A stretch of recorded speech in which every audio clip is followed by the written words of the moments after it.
I don't know what I was looking for, but I'm like, I need to find someone else. And I saw someone's last name. And I was like, you let me know.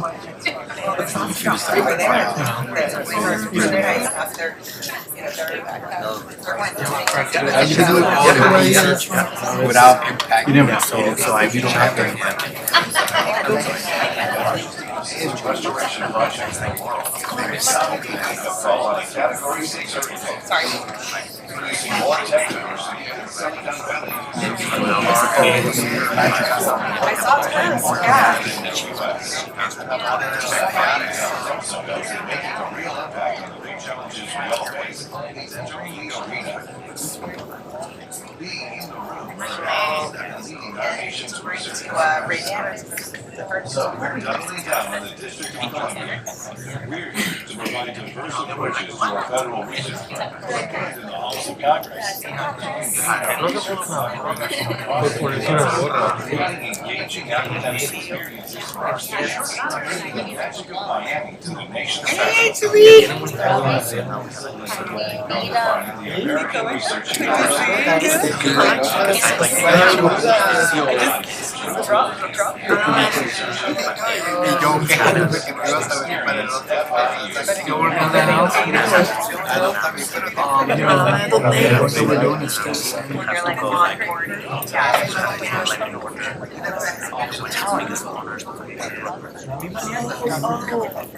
Good afternoon. Bienvenidos. I'm just the prop master here. I bring up all the cool gadgets up front. Good afternoon. My name is Carlos Pacera on behalf of Florida International University. We're excited to welcome you here today for what should be a very informative but a very fun and timely program as we've been following many exciting events in the last few months in pop culture and music and award ceremonies. We'd like to welcome you to your little slice of Miami, which is a hometown that we take pride in and we represent here in Washington, D.C. In many ways, this is Miami's embassy, and I see many native Miamians and FIU alums that are around here. But here at FIU in D.C., we take pride in advancing solutions for the country and, of course, for South Florida, supporting our students. So you'll meet many of our students that are here interning, and I see many interns from across the hill as well as convening stakeholders, as we're doing here today. But we don't do this alone, of course. And here in Washington, we take pride in a lot of the work that we're doing with the federal government, and I'll touch on some of those areas. But also the private sector, our national partners, and our corporate friends. And I think today's also a great representation of that collaboration. I'll start with the amazing, fearless Laura Maristani with Katch Skills, which FIU has already had some initial great discussions, and we look forward to collaborating. The Latino Coalition, of course, HTTP, of course, which we've been following for many years. I see that the sponsor T-Mobile's in the house, and we're looking forward to do a lot of work. And as I told El Beatdown, la colaboración empieza hoy con FIU también, so we're looking forward to that. For FIU, Miami and our research portfolio and our national partnerships focus on a lot of key areas that are relevant to Miami and what is a perfect lab to study both the challenges facing our country, but also the great opportunities, whether it be environmental resilience, whether it be chronic disease and population health, the future of tech talent, and I think we'll touch on some of that today, defense technologies, etc. But of course, Miami is also a great center to explore the rich fabric of the Hispanic population, our own roots and access to so many different parts of the world, and in particular with arts and culture. And I'll end with my two immediate props, and I have a third. At FIU, arts and culture is, although we may not focus on it that much with the federal government, although over the years NEH and NEA have provided a good amount of support to a lot of our museums and our Wertheim School of Music. Here are two great success stories from FIU. Tony Sukar, I don't know how many of you know of Tony? No? We should. There you go. Hey, El Beatdown does. Proud FIU grad, and of course won a Latin Grammy in the fall. Jennifer Jimenez just a few weeks ago won the Grammys Music Education Award. And then welcome to FIU and welcome to Miami, because name another university that happens to have on its campus Pitbull Stadium. There you go. Is that to today's discussion that we know of, if we believe our own propaganda, we're the only university with a Latin artist that has entered into a partnership with us to name an athletic facility. So I think I got that very specific. But with that said, I'm excited to welcome a great friend of FIU and mine, Laura Maristani, to get us kicked off.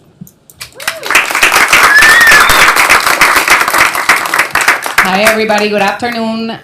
Great to see so many new faces and some friendly faces. My name is Laura Maristani. I'm the founder and CEO of Katch Skills. We are a platform that is trying to change how we value how people learn. Our platform captures every learning moment and turns it into skills, including this event. So if you want to get a flavor of what that means and take what you're going to learn today with you, you can scan the QR code on that wall over there. And essentially, you'll get a learning portfolio that you can use for all of the things that you do day to day to get your edge at work, get a promotion, better your resume, etc. And so for us, it's this collaboration has been instrumental because the folks that you're going to hear from today are people who learned to code at home, facing all sorts of challenges, lack of access to broadband, very poor communities, their parents living day to day. So they really embody a lot of what Katch is trying to do to be able to give credit and value to all of the pathways to meaningful careers. And so I'm really excited, and we'll get to hear a little bit more from them and their stories. But that's really what we're here for today. We've been talking about technology. Everybody's talking about AI. And I think that for many folks in DC, that means something like very rigid or kind of murky. Like, what is it? So these folks get to interact with it day to day, and they're going to bring some of that to Washington. They're spending the day. This is their first time in Washington, D.C., so they're getting to know what happens here. And it's great to have a lot of advocates in this room. So please take a moment before the event ends to connect with them separately. And with that said, I would like to thank our partners for this event, which include El Beatdown. It includes FIU, of course. We're so grateful to Carlos for the partnership with FIU. And like he said, because it is an institution that is heavily investing in creating music economy and the folks to provide the talent to grow it. And then HTTP, which I'm going to invite up here in a second, Judan Heath, who is the executive director at HTTP. She leads an organization that is doing so much work to make sure that Hispanic voices are represented in conversations around technology and telecommunications. And so we're really honored to have that partnership. Unfortunately, our other partner, the Latino Coalition, had a quick situation today, and so Carlos can't be here today, but they're still supportive. So we appreciate that partnership. Another organization that is doing incredible work in supporting Hispanic small business owners, which all of our speakers are today. So that's obviously another through line that we're excited to bring to DC. So with that, Judan, if you could come up here.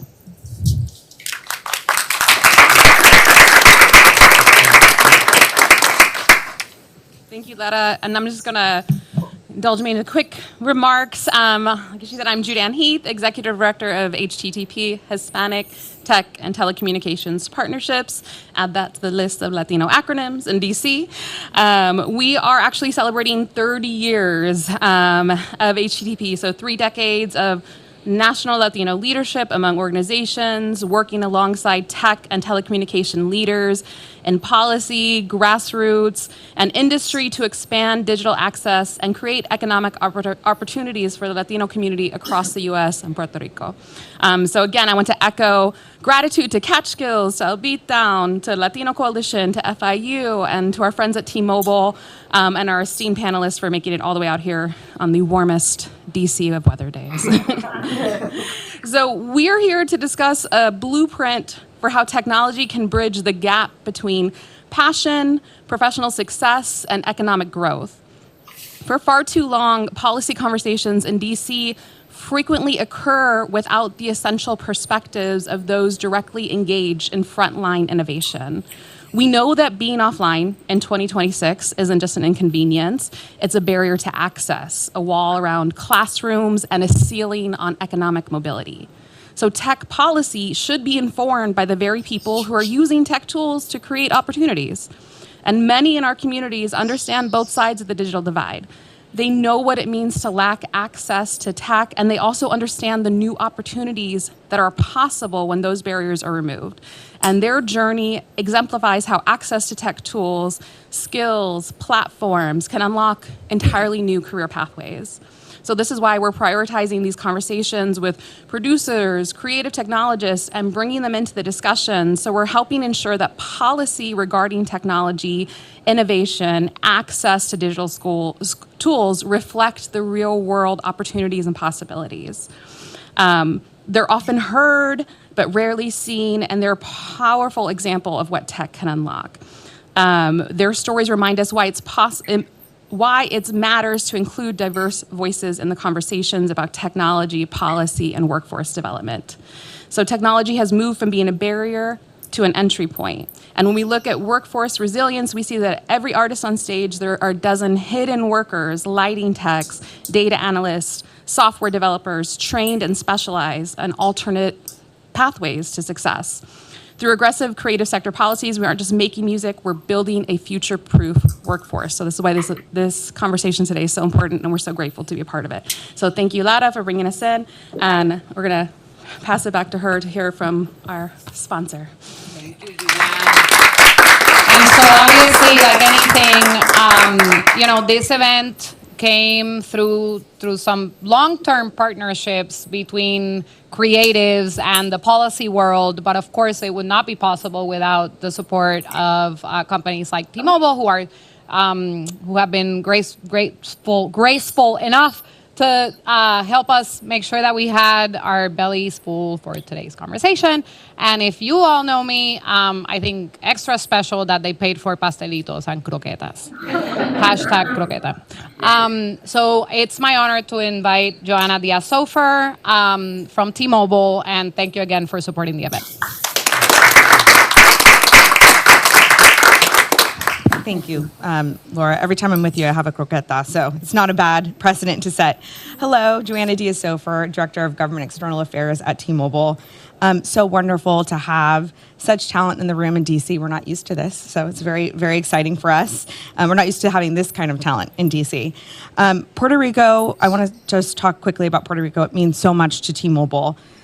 Few know that the first plane to land in Puerto Rico after Hurricane Maria devastated the island years ago was chartered by T-Mobile. It was carrying a giant generator loaned to the Federal Aviation Administration to power up radars and get the island's main international airport running again just days after the storm. T-Mobile's actions represent the company's deep commitment to the island that continues to this day. But it goes beyond hurricane relief. T-Mobile is poised to be in Puerto Rico long term, and we have brought the next generation service to the island. After Hurricane Maria, we rebuilt our network so it was ready for 5G connectivity, one of the first places that we launched 5G. And to this day, we are still the only major telecommunications carrier on the island. We're very, very proud of that.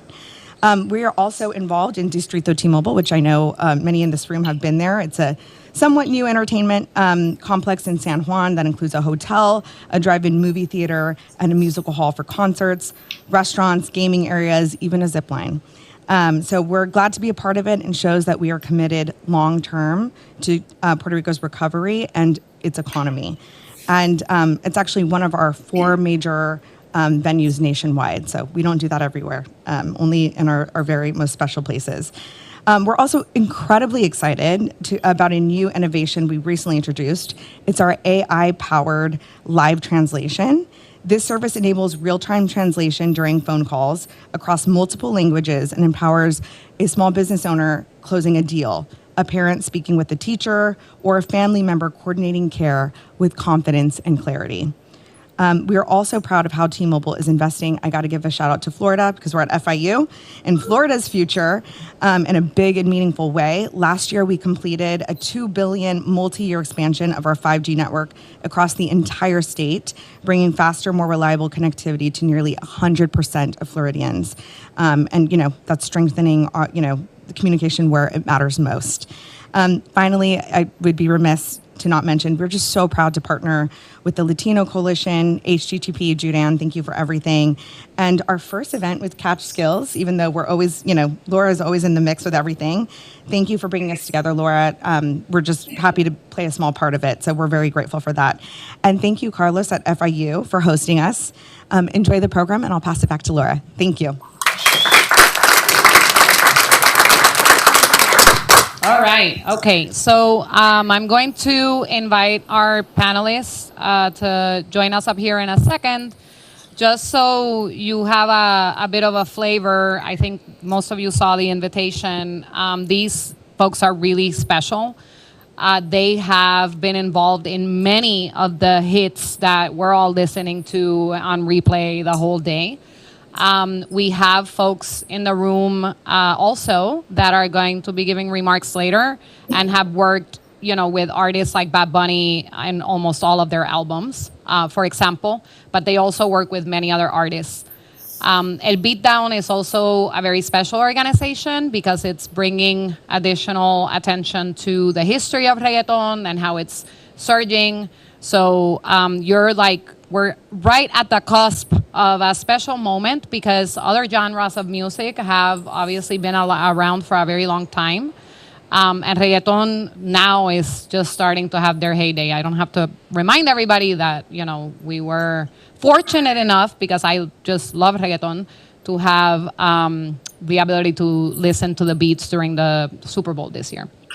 So with that, I'm going to invite my partner in magic, because we don't do crime, Stephanie Santiago Rolón, who is the CEO of Elevated Music Industries, and she is also the co-founder of El Beatdown. We also have Juan Maldonado, who is creative director at Ren 80. And he is also a partner in El Beatdown. He is an expert on sonic branding, jingles, and brand music design. So he'll talk a little bit more about what that means. And then we're going to have Brian Massis join us up here. As he makes his way, we'll get to listen to one of his projects.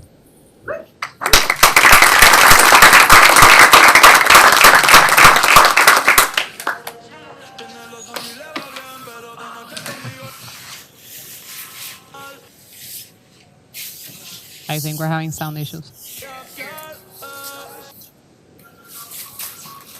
Do I have?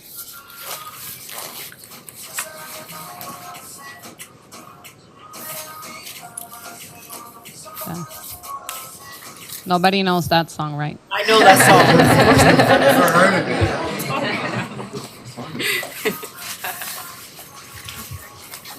song. All right. So before we jump in, we're gonna just show you a really quick clip of what El Beatdown is doing, because all of these folks are obviously here talking a bit about what that initiative is. It's in Spanish, but we're gonna elaborate a lot more about what the initiative is doing. But if you give me a second to bring it up here.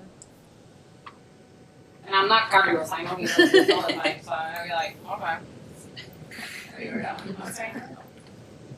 Si alguna vez has escuchado de un rapero, te va a encantar el Beatdown, porque es básicamente el mismo concepto, pero para productores musicales. En esta segunda edición compitieron 16 productores de rap, frente a voces súper reconocidos en la industria. Este panel incluía a Néstor y la mente maestra, Basi, Jancy Full Harmony y a Joan Tony de Trap House. No tan solo están compitiendo para ganar mentoría, herramientas y equipos, sino que también es una oportunidad para que creen comunidad y conecten entre ellos mismos. Digamos que no solo es un evento súper diferente y dinámico, sino que estamos promoviendo el arte y la música de Puerto Rico. Un big shout out a mi hermano Juan Maldonado y a sus colegas Nelly, el arma secreta, y Stephanie Santiago Rolón por haber hecho este evento realidad. Y un comentario que me encantaría ver a unas mujeres en tarima, así que las invito a que sean parte del próximo Beatdown. Recuerda que apoyar este tipo de proyectos es vital para nuestra cultura, así que cuéntame qué trata el concepto. Love you. Bye.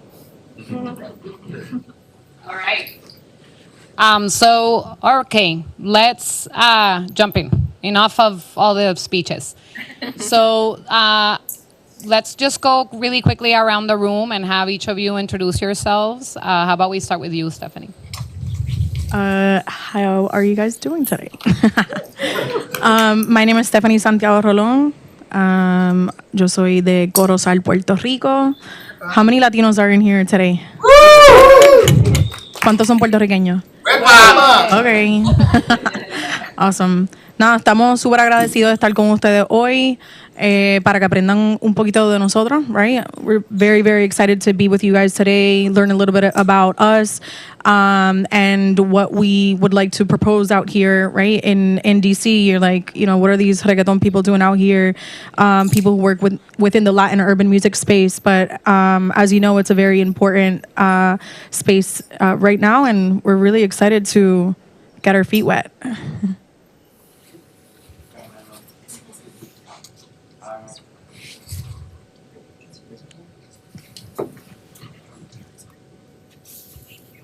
Hi, my name is Juan Maldonado. I'm an event and film producer.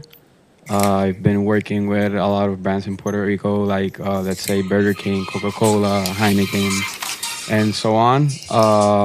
I do a lot of events too in Puerto Rico. So basically with Stephanie, we created the concept of a Beatdown.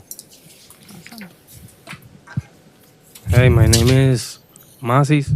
I'm a reggaeton music producer, and I work with my friends alongside me, and I work with artists like Bad Bunny, like you heard, Manuel, J Balvin, and also other producers. My brother is Tiny, so yeah. Mic drop. All right, so we're here to talk a little bit about how you ended up where you're at now and what your day-to-day sort of looks like. And then again, you know, what does all of that have to do with technology? I thought we were talking about reggaeton. So I think, Masis, I really love your story. I wonder if you could tell us like how you started building beats. Well, like I said, my big brother is Tiny, so he's a music producer, like one of the biggest. And I was fortunate to see his growth, his beginning, and he showed me a lot of things with Looney Tunes, Nelly and La Secreta too. So I started making music too and started making my own way. And day to day is like going to the studio every day using a lot of technology, computers, speakers, headphones, microphones, etc. So yeah, without technology, I don't know if I'll be here right now talking to you. I know last time, one of the times that we talked, you talked a little bit about how your mom, I think, had a beauty salon. Is that right? And you started learning how to code? Yeah, my mom worked at a beauty salon, and I was like trying to follow my brother's like path, and that's like my brother started very early, so I was more like younger. So that's been my life since I was little. So that's what I knew, that's what I loved, and when I told my mother like I wanted to do it too, like she me apoyó, how to say? She supported me. She supported me all the way, and she don't work at the beauty salon no more. I bet. Juan, how about you tell us a little bit about your path into the industry? Basically, it's kind of a challenging thing to say because honestly, we've been doing a lot since a lot of years. We started off. I started off like being a creative director. I was working with Alvaro Diaz in the very early stage. I work with Mike Towers. I work with a couple of artists too, and basically it built it like a certain way of how you understand the importance of technology around what's the whole music scene. Because by my part, I'm involved with everything that has to do with TV production, events, and obviously when I get called to be creative director of certain albums, it's full on technology. Obviously, you have to brainstorm, do a lot of ideas, do a lot of things, but at the end of the day, it all ends out in doing a lot of tech. So basically, it's just about it. Steffi, and you obviously work with a lot of artists and producers. I think you could drop some names here if you want, if you're comfortable with that. But what does the day-to-day look like, and like what landed you there as well? Because you're also kind of in between several worlds. Yeah, so my origins in entertainment, I worked over at Univision and in Telemundo. I was very young. I wanted an internship at Univision. I worked the Trayvon Martin case while I was there. And then later transitioned over to a law firm because I wanted to go to law school. I actually wanted to go to FIU, by the way. And so transition from that was actually just being in the newsroom, meeting a whole bunch of different artists at the time. And in 2014, I was 2013, I was meeting just a whole bunch of different artists within the city of Orlando, originally from Orlando, and started to do different events in the city of Orlando. There wasn't a lot of events within the music space for Latinos. And so I started doing different events, doing the intersection between, what is like music and like literal art. And so kind of landed me there, met a lot of different artists while I was at Telemundo. And from there, I mean, one of the first people who I worked with was with Jody Boy, and the list goes on from there. Awesome. So I think a lot of us here, we understand superficially, like, what does it mean to produce beats and the fact that folks are interacting with technology on it. But on the ground, people don't necessarily know what exactly that means, right? So, Masis, I don't know if you want to talk a little bit about, like, what does it take to produce a song, and why are you more in tech than the artists, for example? Well, basically, our genre, reggaeton, you can play instruments, like live instruments and stuff like that, but it mostly is in your computer. That's how you start, that's how you learn. Different DAWs that we use. So technology is like the basic of reggaeton. Like you can use speakers, like I said earlier, microphones, headphones. You need all that stuff to be like a producer. So that's something that I live by. Like, you gotta have right. You gotta have FL Studio, so stuff costs money and stuff like that. But like you said earlier, we come from humble beginnings, so we try to find resources and stuff to make it happen. And some people in Puerto Rico don't have all those resources, so it's very important to to try to help them accomplish their goals as producers and yeah. Yeah, and we talk a lot about, obviously, all of the boot camps out there to help people learn how to code and to try to bring people into technology. And yet a lot of our schools, especially in Puerto Rico, are still, very biased, I would say, against reggaeton and what a pathway into a meaningful job looks like. When, a lot of the conversation that we're having here is, there's a lot of opportunity in the music industry and reggaeton, even through alternative pathways. In fact, a lot of, what Masis is saying, the platforms that he's engaging with, he was learning at home, just interacting with the technology.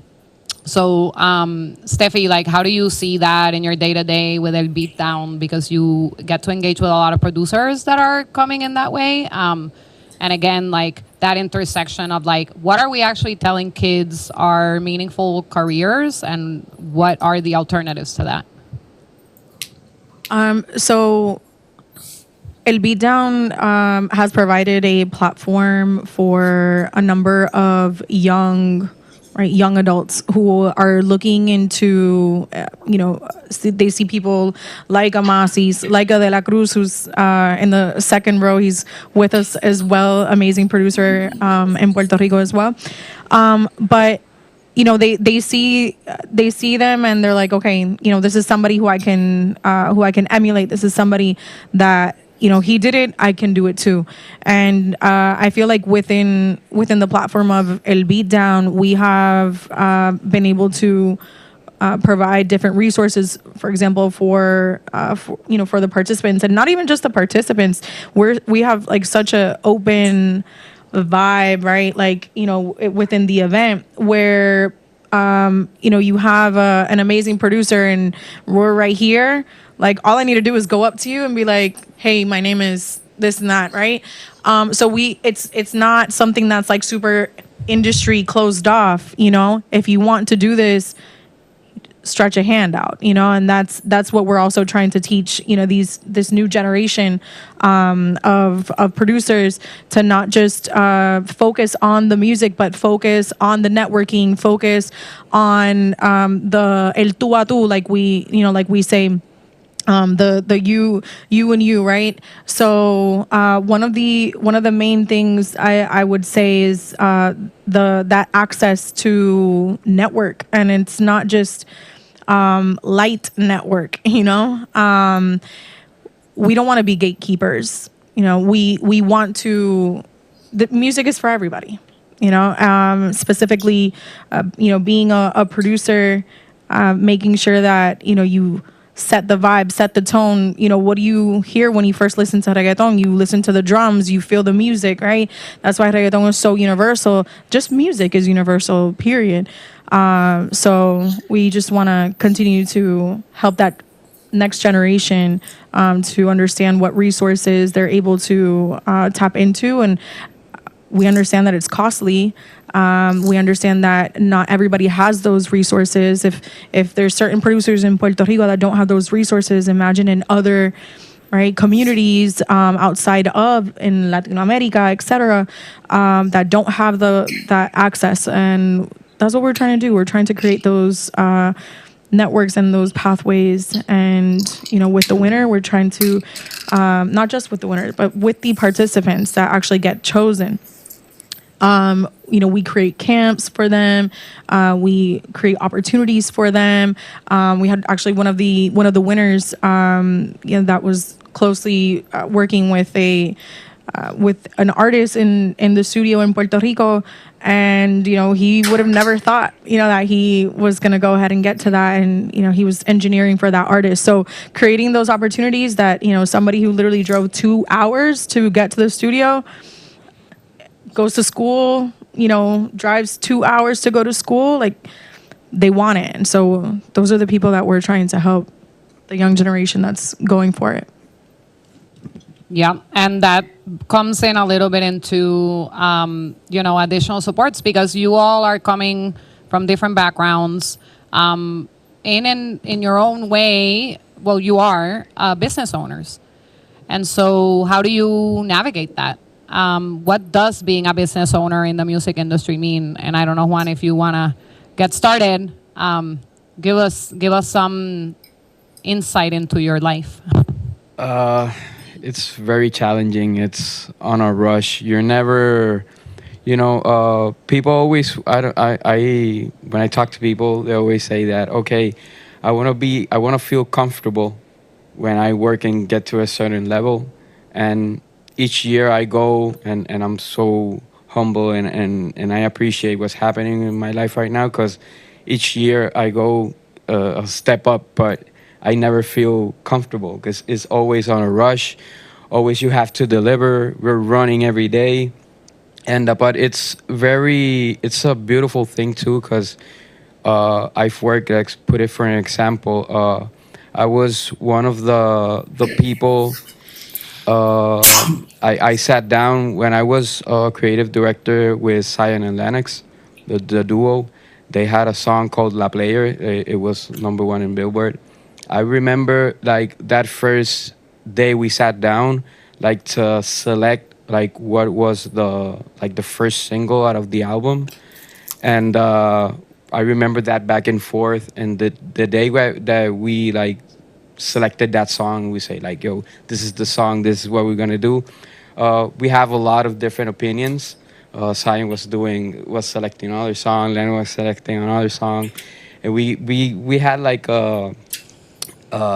like, truth be told, it was like it was like a huge debate, and the one that won the debate, well, the one that won the battle, it was the one that with the selected song. Like, gladly I was the one that that won on that part, and the song came out, and it was like a super hit. But when we were on a rush on the part of like doing the video, sitting down, selecting the song, the track list of the album, and everything, we, that's the beauty of the hustle. Like every day working, but sometimes you're so in the zone, day by day working, and eliminating all the things you have on your to-do list.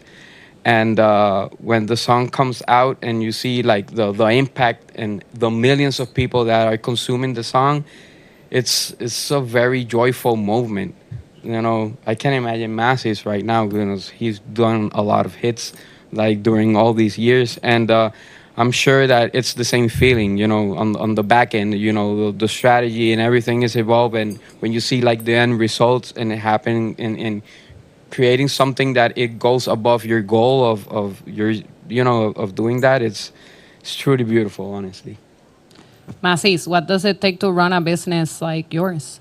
Well, at first you don't start thinking it's a business. You start doing it for like the love for the music and everything. So then you start to think like, this really, like, I'm a business. Like, there's so much stuff that comes into place. It's not just making music. You start to make royalties, and there's a lot of stuff that people grow in just being a producer, so they can expand their business. We can start like we done with Beatdown. That's an event for beat makers, and you can start a record label. You can do a lot of stuff just by beginning to be like a producer, a composer, an engineer, or something. But you don't really think of it as a business when you start. But then you realize you gotta learn and apply it and try to teach the other ones that's coming up. So yeah, it's very important. You gotta know that it's a business at the end of the day. And then, yeah, I wanted to add to that because tech and YouTube University. I feel like there's so many different resources right now that before there were not. It was one of those, you have to ask, you have to really figure out how this actually make sense, how you're going to make money from it. You see the artist making bank, right? Or so you think. And then, you know, you think, okay, well, how does this work on the back end for me, right? So even the way that you get paid, it's ideal, as you know, with it's tax season, right? So it's ideal for things to get put to a company, but you don't think about that. Like he was saying, like you start and you're just making beats. Like you're just making music.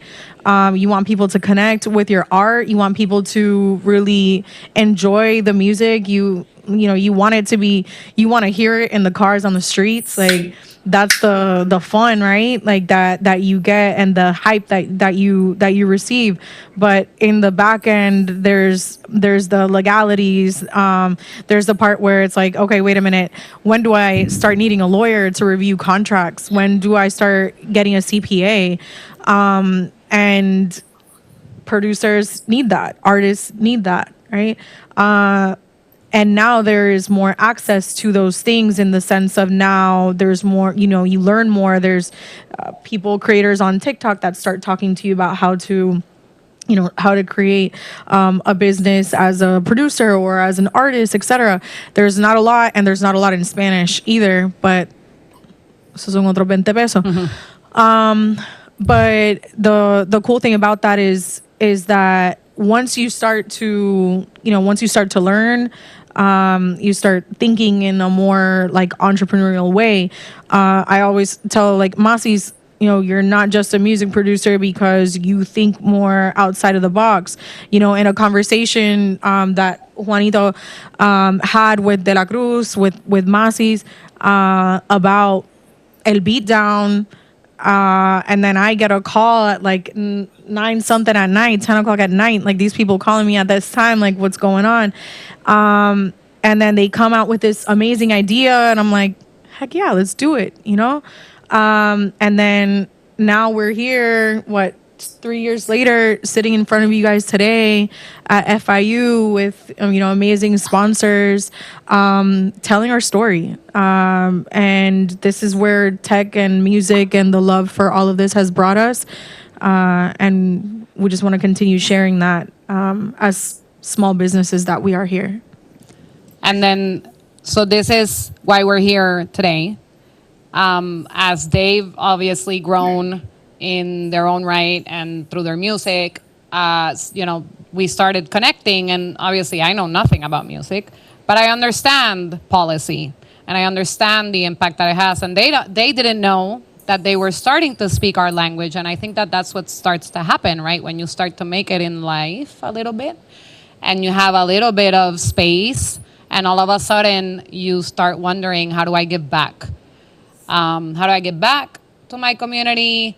But you also, like Steffi said, you start to see the intersections of the legalities, which here in DC, obviously, it's the policy, and how it starts to have an impact on your ability to make money, on your ability to continue to grow in the industry, et cetera. And so really today is a conversation for them to get to know DC and a lot of you, and then for you to get to know like them and what they want to do and the world they want to see. So before we wrap up, because we do want everybody here to get an opportunity to talk to them one-on-one, what do you want to tell DC?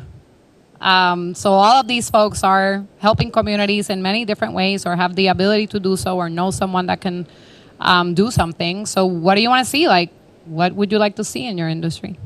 Well, I would like to see like more resources for someone that aspires to be a producer or in the music industry, because I wish that was the case when I started. Thankfully, I have my brother. He teach me a lot. He was already in the business, but I see a lot of kids and people like, they tell me they want to produce, they want to be a music producer, and it's not like, people don't see it like I want to be a lawyer or a chef or something that you go study and learn to do it. like Puerto Rico, being a music producer, you gotta learn like by yourself, with other producers telling you the way what you should do. And I would like to see like you can go study or get some type of degree that certifies that, hey, I'm a music producer, I'm an engineer, or I'm a composer, or stuff like that, or in the music business. Um, I would like to see like that, more resources for someone who wants to do it. They can say, oh, I can study there, like, or take this class, and I can do it. And that's what I would like to see more. I want to add on that because other than just more resources within the sector of like education and actual facilities and things like that, I would definitely say even in the side of the resources at the school, like teachers that have a actual background, right, in what is, let's say, reggaeton. All of a sudden we have, I don't know, a guest teacher. Masis can be a guest teacher. De La Cruz can be a guest teacher one day. But more of that, right? Like more of the seeing people who are actually on the ground doing it every single day that have amazing success stories, and that it doesn't feel very quote unquote stuffy, right? How can we maintain culture, and how can we really talk about the intersection of culture and music while receiving amazing education as well? I understand different schools have their own culture, but we come from a very like rich background, like in culture, right? Puerto Rico, when you translate it, it's, rich port. We love culture, we love music, we love all of that good stuff. So how can we put that but into schools and programs that are really for education purposes for those who actually really, really want to learn? Yeah. One. What they said, honestly, I want to go a little bit back by the beginning when we start creating the idea of El Beatdown. I was sitting down with De La Cruz, brainstorming, and basically we wanted to do an event. There was like a competition. So basically, is try to bring something new to the table. So as soon as we finished the first event, we were analyzing what was happening, and we were like, "Yo, like this is a platform. Like we're giving opportunity to a lot of people." And then it created like the need of us like giving back to the community, because honestly, all of them, they're made right now. They're doing like humongous hits, but at the end of the day, they're good, kind-hearted people. A lot of producers are in Puerto Rico, and honestly, like when we finished the event, we started a network after the competition. We were like listening to the stories of the different producers that went in on the competition. They were driving 3 hours away, 2 hours away. They honestly they come from a rough background, and like the opportunity just to be in the event, I see how they move, I see how they approach people like Masis, people like De La Cruz.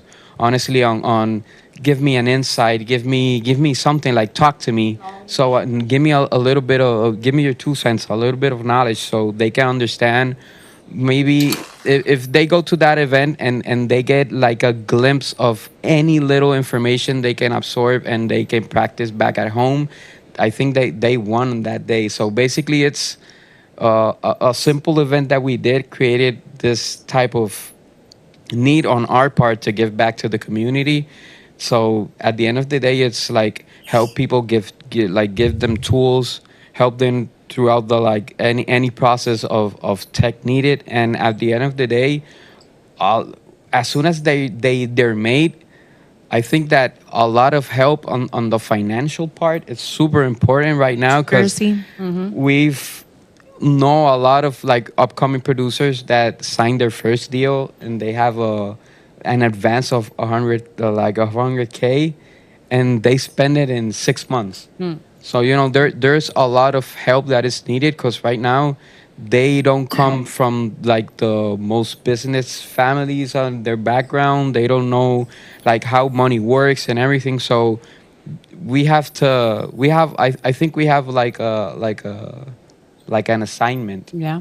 We have a big responsibility. We have right a big now responsibility with of the like building the way to the other people that are coming through. And I want to wrap up. So we keep talking about De La Cruz, who is another award-winning producer that we have here. So, Misael, if you could grab the mic from Masis for a second and tell us your answer to that question en español. Bueno, pues en realidad el sueño de nosotros siempre ha sido poder proveer herramientas y cosas que puedan ayudar a la juventud, ¿me entiendes? A lograr su sueño, ¿me entiendes? Así como nosotros quizás no tuvimos la educación, no fuimos a la universidad para hacer lo que hacemos, pero entendemos que la preparación lo es todo en la vida. Entonces, siempre hemos tenido ese sueño de poder proveer a la juventud que viene antes de nosotros, después, o sea, esa oportunidad de las herramientas que nosotros nunca tuvimos, como la educación, ¿me entiendes? Y pues, sí, no soy muy bueno hablando frente al mic, pero... Thank you, everybody. This is the start. I really just want to encourage all of you to come and introduce yourselves and connect. They're going to actually be going to Capitol Hill for the first time after this conversation with some good friends that are going to host us over there. They're continuing to learn about what the potential for partnership is. So please, if you have any offers for them on how they can engage with your organizations, bring that. And with that, I'd like to thank everybody for coming in and sharing croquetas with us.